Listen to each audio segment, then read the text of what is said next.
Assalamualaikum warahmatullahi wabarakatuh. Waalaikumsalam warahmatullahi wabarakatuh. Alhamdulillahi rabbil alamin.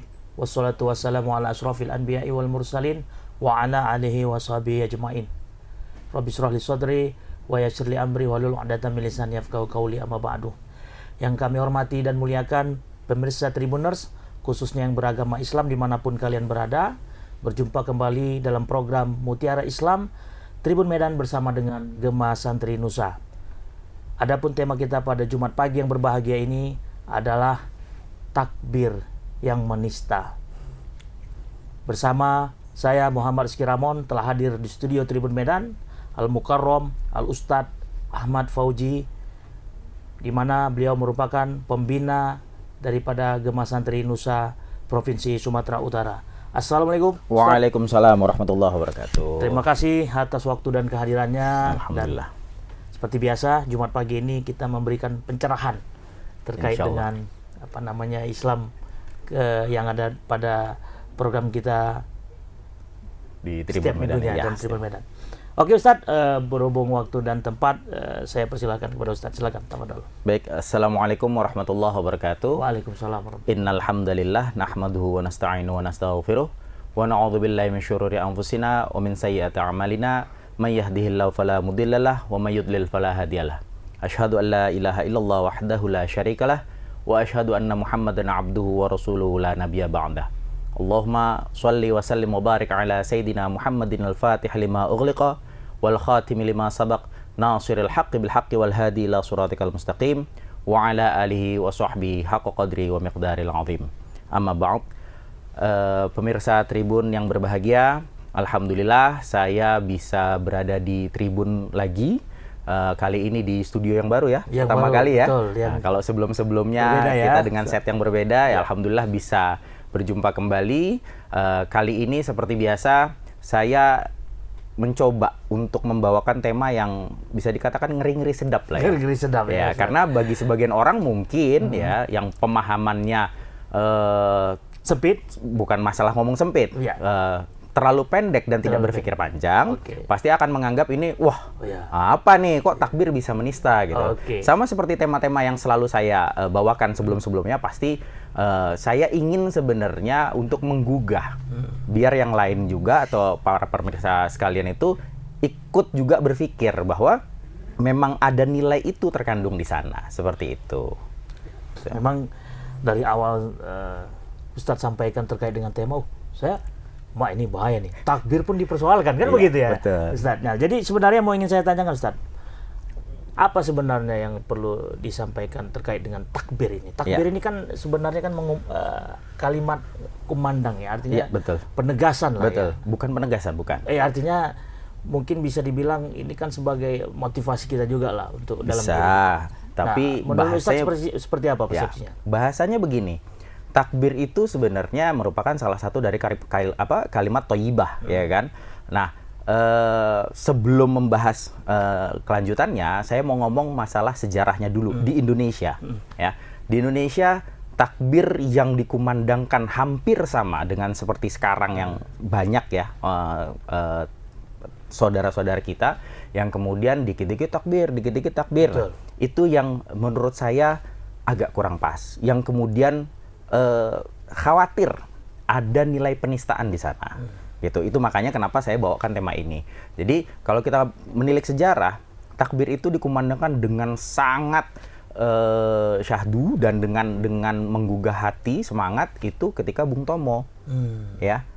Padahal Bung Tomo bukan dari basic santri, tapi waktu itu sedang membacakan resolusi jihad. Ya. Tapi ditutup dengan apa? Kalimat merdeka. Allahu Akbar, merdeka. Tidak kemudian takbir, tidak mengkomando. Nah, tujuannya adalah hablum minallah, jelas, meminta perlindungan, pertolongan dari Allah untuk mempertahankan kemerdekaan, dan juga hablum minan nas, ya, hubungannya untuk menyemangati yang hadir pada saat itu. Tapi Pejuang-pejuang ya pada betul, waktu dulu. tapi tujuannya jelas kan? Betul. Kalau sekarang tujuannya jelas atau tidak? Pertanyaannya itu sederhana. Misalkan kita lagi dengar orang pidato atau ceramah apapun, tiba-tiba takbir, pantas atau tidak? Menurut saya Betul. kurang pantas. Kenapa? Karena balik lagi, kita ngomongin sekarang dari sejarah, ngomongin hadisnya, ya. Dalilnya yang saya pakai adalah riwayatnya, kunna ma'a Rasulillahi sallallahu alaihi wasallam, fakunna idza asyrafta ala wadin halalna wa kabbarna, ya. Terus abis itu faqala Nabi sallallahu alaihi wasallam, ya ayuhan nas irba'u ala anfusikum, ya. Terus abis itu fa innakum la tad'una asumma wala ghaiban, ya. Innahu ma'akum innahu sami'un qarib. Jadi dalam hadis itu dikatakan ketika para sahabat ini sedang menuruni atau melewati lembah, mereka bertakbir, ya. Jadi irtafa'at aswatuna, mereka mengencangkan suaranya, ya. Mungkin tadi saya belum kebaca irtafa'at aswatuna. Jadi mereka meneriakkan kata-kata takbir dan tahlil. Lalu kemudian Nabi bilang, wahai manusia, lirihkan atau pelankan suara kalian, karena sesungguhnya kalian sedang menyeru, ya, sesuatu yang tidak gaib atau juga tidak tuli. Gitu. Dari situ saja saya tergerak, dalam arti untuk apa kita meneriakkan, sedangkan dalilnya sudah jelas untuk berdoa saja kita kan nggak mungkin teriak-teriak, Allahu Akbar gitu. Misal, kalau memang itu kemudian diteriakkan menjadi kalimat penyemangat, kan bisa diganti sama yang lain, ya. Kenapa bisa ada nilai penistaan di sana? Menurut saya, ya, berdasarkan apa yang saya pelajari, balik lagi, saya sebenarnya mau dipanggil ustadz, mau dipanggil apa, itu terserah lah, karena ini ngomongin santri, ya. Apapun cerita, saya tetap santri bisa salah. Udah pasti salahnya pun manusia, gitu kan. Jadi, ketika kalimat itu dipergunakan, ya, pada saat yang tidak tepat dan untuk hal yang tidak tepat, maka terjadi penistaan. Karena akhirnya tercipta ruang-ruang untuk dinistakan. Contoh, nggak sedikit dari teman-teman kita sendiri, ya, saudara kita seagama, atau juga dari yang berlainan agama, itu akhirnya memplesetkan takbir lah atau apalah, gitu kan, atau dikit-dikit kok takbir, dikit-dikit. Jadi nilai takbir ini yang seharusnya membesarkan Allah, akhirnya apa? Terjadi pengecilan, karena takbirnya menjadi takabur, diucapkan seolah-olah kita mengucapkan itu udah menjadi yang paling besar dan paling benar. Apa itu tidak berupa bentuk penistaan? Ya, kalau menurut saya itu sudah menistakan, gitu. Kalau ingin menyemangati, kan bisa dengan kalimat yang lain, ya kan? Bisa diganti dengan amalan yang paling sempurna. Apa amalan yang paling sempurna? Kalimat thayyibah yang paling sempurna adalah bersolawat. Nah, seperti yang sudah dijelaskan sebelum-sebelumnya, Allah memerintahkan manusia untuk sholat. Allah sholat nggak? Enggak. Allah memerintahkan manusia berzakat. Allah berzakat nggak? Enggak. Tapi ketika Allah memerintahkan manusia untuk bersolawat, innallaha wa malaikatahu yusholluna 'alan nabi. Bersolawat loh. Itu kalimat yang menurut saya lebih baik. Tapi pengucapannya sekali lagi juga bukan untuk diteriak-teriakan. Karena ketika kita mengucapkan solawat, ya kita harus seolah-olah di depan kita tuh Rasul, gitu. Itu. Nah, yang saya ingin tanya nih, Ustaz, terkait dengan kalimat takbir itu. Ya, bukankah yang mau bertakbir itu kan memang melihat situasi dan kondisi juga. Nah, munculnya dalam arti yang seperti Ustaz bilang terjadi penistaan. Artinya kan ada pihak yang merasa dirugikan, seperti itu. Dirugikan tidak dirugikan, tapi dirugikan. Memang salah menafsirkan. Karena kan sebagaimana yang kita pahami lah, ini kalau saya kan memang mengkajinya kan dasar-dasar lah, basic lah ini. Ketika kita mengucapkan kalimat takbir, Allahu Akbar gitu, muncul adrenalin, muncul yang namanya motivasi, semangat, seperti itu. Nah, pada konteks memang itu disalah tafsirkan orang, gitu, itu kan memang persepsi mereka, gitu. Nah, pada dasarnya kan ini bagi mereka kan positif, gitu. Nah, kira-kira menurut Ustaz ada hal lain apa yang memang itu pada akhirnya menjadi singgungan, gitu, terkait dengan dampak negatif yang muncul dari kalimat takbir itu? Ya, seperti yang tadi sudah saya sampaikan bahwa penggunaannya dikit-dikit takbir, misalnya ini sekarang udah mau masuk tahun politik, ya. lagi ngomongin kampanye, tapi takbir. Pas nggak?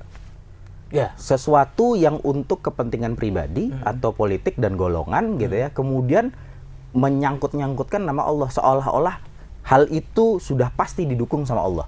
Padahal belum tentu, karena kepentingan sebagian orang, segelintir orang. Atau kayak dulu misalnya, Bung Tomo itu jelas melawan penjajah.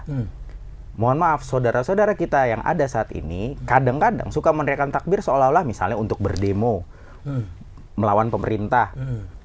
Kalau katakan dizolimi sama pemerintah, dizoliminya yang seperti apa? Kalau saya ngelihatnya gitu, kalau dulu jelas dizolimi oleh penjajah gitu. Kalau sekarang ada pihak yang tidak terzolimi, ada pihak yang merasa terzolimi. Tapi kalau di asbabul wurud kan gitu ya, diurutin, ternyata bukan soal terzolimi, tapi soal politik, soal lain-lain, tapi dibawa-bawa terus kemudian mengait-ngaitkan dengan menggaungkan nama Allah. Ini ya Masya Allah menurut dan saya. Kalimat takbir itu memang sering kita dengar dan sering disampaikan itu pada momen-momen seperti kayak melakukan demonstrasi, seperti ya, mengumpulkan banyak orang. Malah sebenarnya kalau kalimat takbir itu seharusnya pada tempatnya. Seperti di masjid, tempat beribadah, seperti itu ya. Nah, pertanyaan saya begini Ustaz.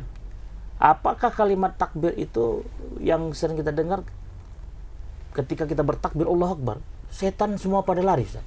Ya kalau itu ya karuan lah kalau bahasa artinya saya, kan menghindari hal-hal buruk gitu. Ya selagi nama Allah disebut, ya setan insya Allah akan kabur gitu. Itu ya, mungkin itu konteksnya kan begini Ustadz, ketika kita malam-malam berada di tempat yang sunyi ya kan, ketika ada penampakan atau kita takbir kan itu sah saja Ustadz kan, bukan berarti juga menistakan kalimat itu. Enggak gitu konsepnya. Apa yang saya pelajari itu bahasanya begini, setan itu sifat. Ya, setan itu sifat. Kenapa? Ya, karena kalau konteksnya bahasanya misalnya setan lo gitu. Ya. Itu kan berarti mengatakan manusia itu adalah setan. Ya. Sebenarnya bukan setan, tapi sifatnya yang kayak setan. Jadi apa yang saya pelajari, setan itu ya sebenarnya sifatnya itu gitu loh. Jadi kalau itu ya Allahu Akbar takbir ya, tapi bisa kan lirih tadi. Berarti Allahu Akbar. Setan itu lebih kepada makna konotasi negatif. Ya bukan ngomongin makhluk ya, jin atau segala macam. Banyak kok makhluk yang kita baca ayat kursi sekalipun itu ternyata jinnya jin muslim gitu kan. Atau dia malah ngikutin gitu loh. Nah, sebenarnya dari top tema ini yang ingin Ustadz sampaikan ke masyarakat lah. Lebih seperti apa sih sebenarnya? Ya, jadi bahasanya takbir itu kan aslinya itu dari kabir. Kabir itu besar. Nah, dia berubah menjadi aktif transitif itu jadi kabbara yukabbiru takbiron gitu kan. Yang artinya membesarkan, mengagungkan. Kalau kita mau mengagungkan, berarti ada nilai tasghir di sana, ada nilai mengecilkan. Jadi untuk membesarkan sesuatu ya kita harus merasa bahwa kita lebih kecil kan begitu. Betul. Mungkin nggak misalnya di luar hajat syar'i, misalnya takbiran ketika Idul Fitri, Idul Adha gitu. Itu kan syahdu ya. Kalau diucapannya Allahu Akbar, Allahu Akbar, marah nggak orang? Marah. Sama, kenapa tidak hal itu yang kemudian kita persepsikan ke arah sana? Nah, misalnya, kenapa bisa terjadi kemudian penistaan? Karena kita menciptakan ruang untuk itu. Dikit-dikit takbir, dikit-dikit takbir. Dan mohon maaf, segala bentuk terorisme yang terjadi selalu memakai kalimat takbir. Apa itu bukan bentuk penistaan? Iya. Seolah-olah Allah menghalalkan, meridhoi untuk melakukan pembunuhan. Padahal sudah jelas. Saya teringat yang waktu masalah Kapolres di Jogja kalau nggak salah. Jadi ada orang perang kan. Sini takbir, sini juga takbir katanya. Terus sama-sama perang-perangan tumpah darah nih. Ya. Padahal sudah jelas hadisnya dikatakan bahwa ketika dua orang muslim berperang, ya, terus kemudian mereka saling membunuh, yang membunuh dan terbunuh itu masuk neraka. Dua-dua.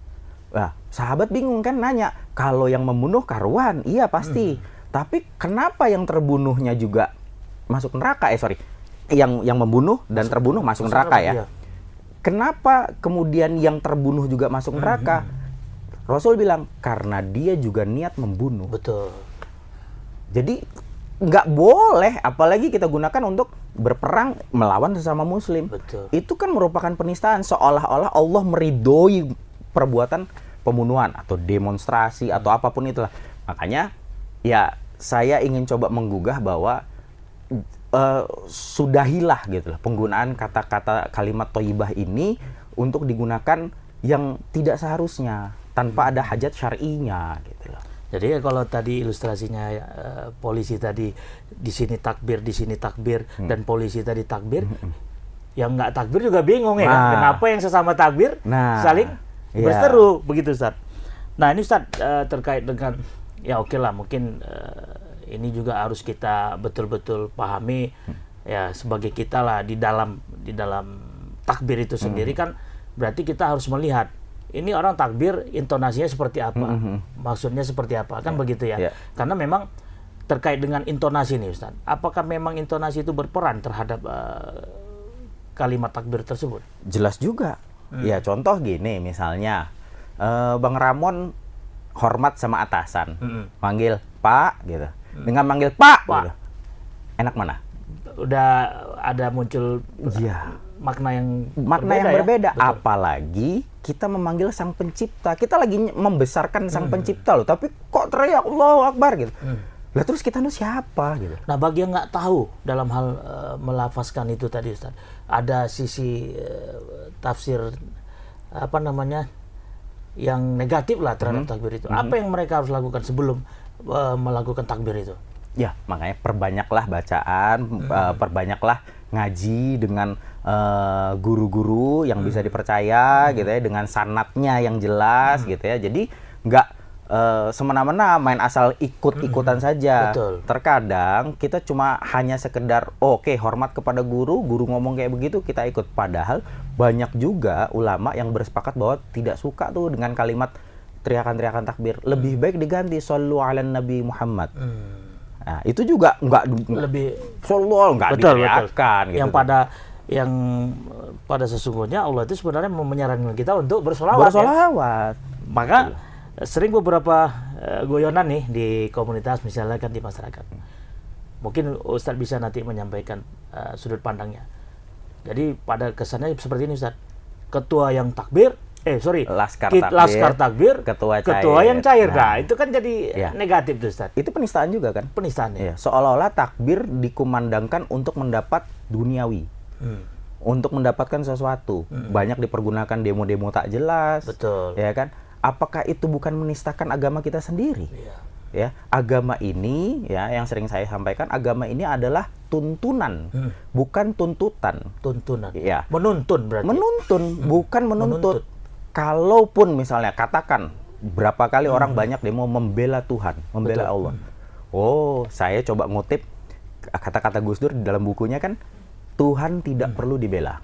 Ya. Itu dari kata-katanya seorang sufi Al-Hujwiri itu mengatakan bahwa kalau kita merumuskan bahwa Allah itu ada karena berdasarkan rumusan kita, hakikatnya kita sudah kafir. Karena Allah udah pasti ada, nggak usah kita rumusin bahwa Allah itu ada. Nggak diragukan lagi. Iya, kita juga nggak perlu menyesali kalau Allah menyulitkan kita. Dan kita tidak perlu membela apabila ada orang menyerang hakikatnya. Itu kata Al-Hujwiri. Jadi maksud saya itu pas sekali. Allah Maha Besar. Allah tidak perlu membuktikan kebesarannya. Lalu siapa kita? Kok bilang kita ngebela Allah? Jadi seolah-olah itu menista juga menurut saya. Kenapa? Kita mengecilkan Allah dengan bahasa membela Allah. Akan lebih tepat. Ada tersirat ke situ ya maksudnya ya. Akan lebih tepat bahasanya adalah kita membela akidah kita. Betul. Bukan membela hanya sekedar membela agama. Ada yang menghina Rasul kita, ya wajib. Ya, tapi upayakan dengan cara-cara yang benar, persuasif satu, yang kedua kan ada jalurnya, jalur hukum segala macam. Nggak perlulah anarkis, ya kan? Kalau di sini anarkis alasannya dikit-dikit ngebela agama, ngebela Tuhan, terus negara kita mau jadi seperti apa? Itulah yang kemudian ditafsirkan kalau pandangan saya politisasi agama, berbalut agama, karena dikit-dikit dipolitisir menjadi masalah agama. Ya banyak juga sekarang orang-orang melakukan kejahatan dengan meneriakkan takbir, itu juga merupakan bentuk penistaan. Misal mencuri tanah orang, ya, terus mempertahankan, terus kemudian teriak-teriak takbir. Itu kan lucu nih. Dia melakukan kejahatan, tapi dia meneriakkan Allahu Akbar seolah-olah perbuatan dia paling benar, padahal mencuri. Iya kan? Iya. Banyak. Ada gitu. pembenaran pada akhirnya ya. Ya sama seperti tadi teroris. Allahu Akbar, dor meledak, membunuh banyak orang. Dan tidak seperti itu Islam mengajarkan. Tidak seperti itu. Akhirnya apa? Agama kita sendiri terdiskreditkan. Wah, Islam tuh teroris. Karena apa? Karena perbuatan kita sendiri yang tidak memahami ilmunya secara baik, secara mendasar, sehingga menyebabkan taklid buta. Dibilang A, ya A karena taunya A.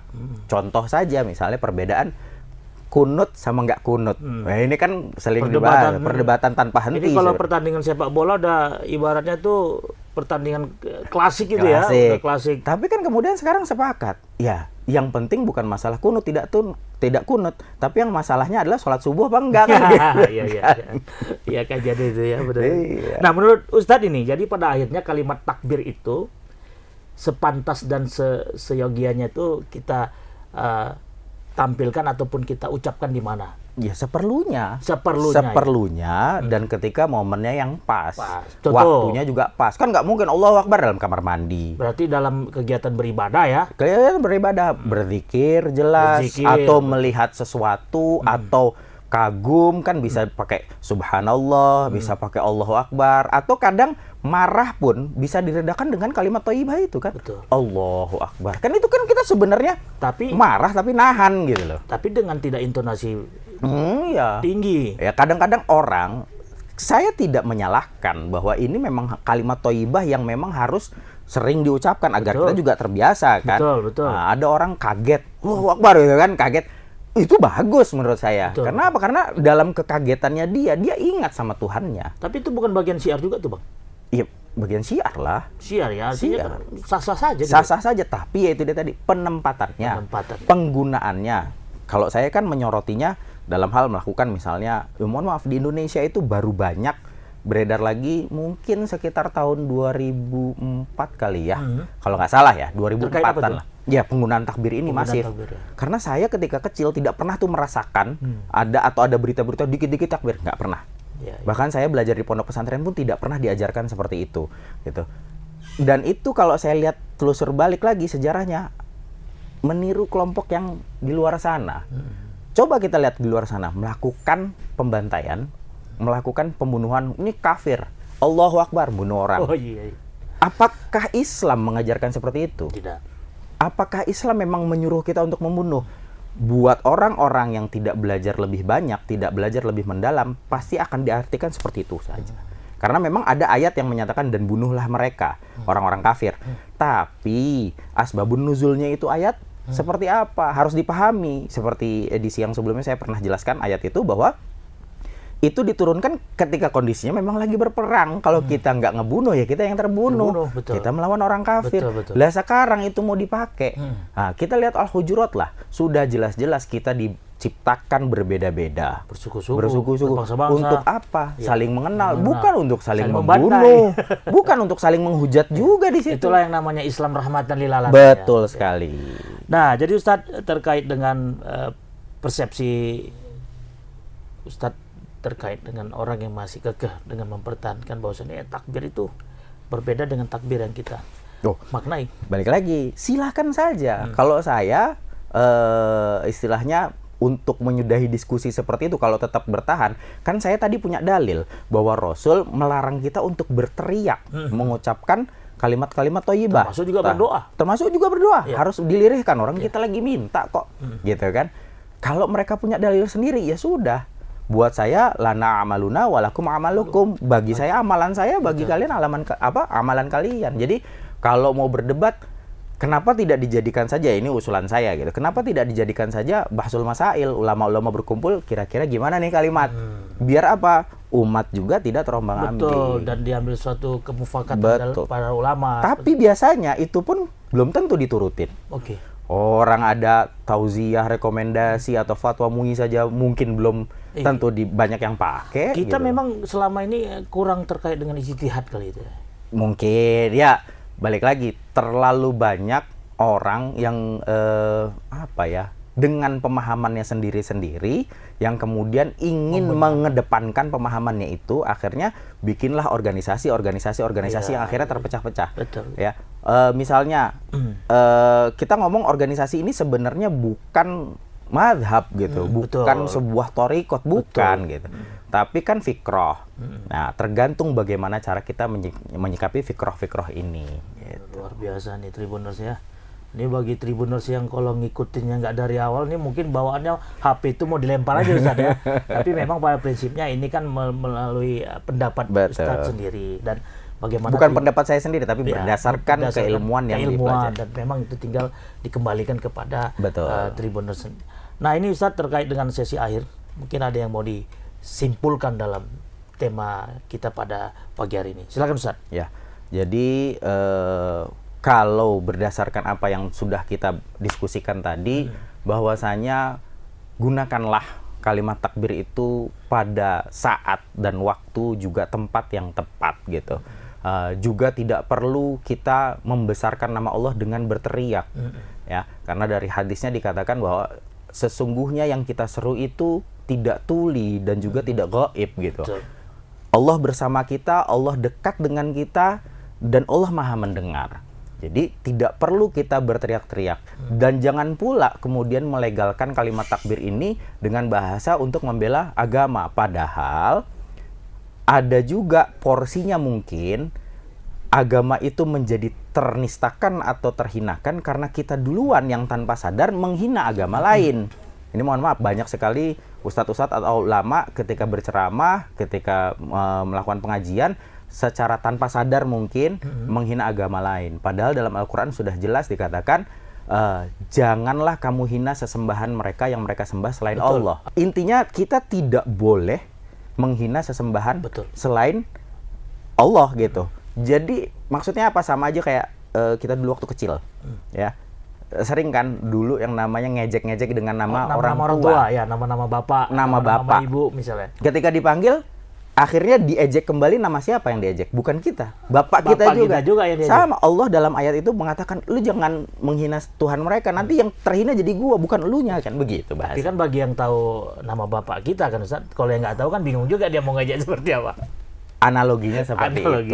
Jadi sekali lagi, mari gunakan kalimat thayyibah ini pada tempatnya sebagai wujud rasa pengagungan. Ya, membesarkan yang memang maha besar gitu, maha agung, dengan nilai pengecilan diri kita, bukan dengan merasa bahwa kitanya juga besar gitu.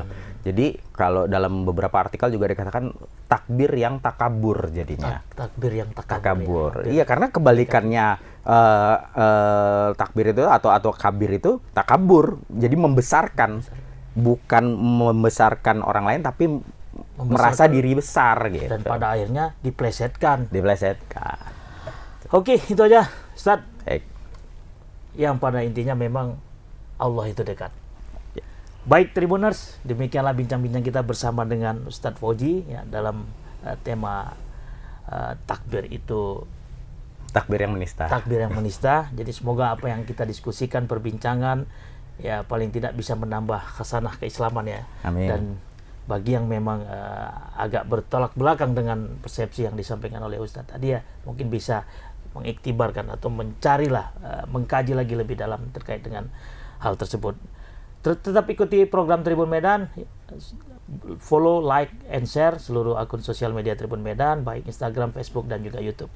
Terima kasih kepada Ustadz Fauzi dan terima kasih kepada seluruh pemirsa Tribuners dan juga seluruh pendukung acara ini. Terima kasih atas segala perhatian, mohon maaf atas segala kekurangan. Usikum wa nafsi bitaqwallah. Wassalamualaikum warahmatullahi wabarakatuh. Waalaikumsalam warahmatullahi wabarakatuh. Terima kasih Ustaz.